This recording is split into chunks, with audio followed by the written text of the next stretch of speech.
Hi, and welcome to Mike's Garage. So today we're going to do a review on this 100-watt flexible solar panel by mhpowos. Now this panel was sent to me in exchange for a review, so that's what they're going to get today, an honest review. As I do with all my tests, I'm going to use my EcoFlow to check the wattage output. Before we do that, let's check the angle to ensure that it's set properly, and it is at 31 degrees, as you can see, which is the optimal angle for today at noon. As you can see, there are some clouds in the sky, but I think that we should get a decent output. All right, so looking at this right now, we're at 105 watts. I've seen this go as high as 108, which is pretty amazing out of a little 100-watt panel to see those kind of numbers. I'm usually pretty happy. There we go, 108 right there.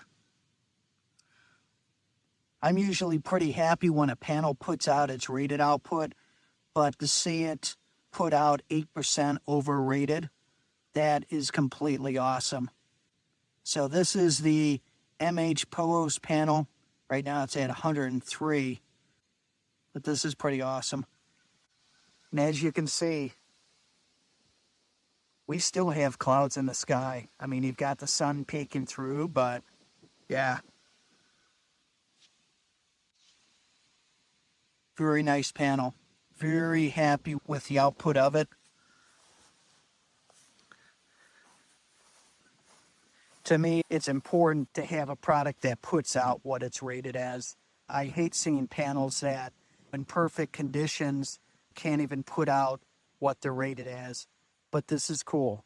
The peak, and you saw it on the screen, 108 watts out of a 100-watt panel.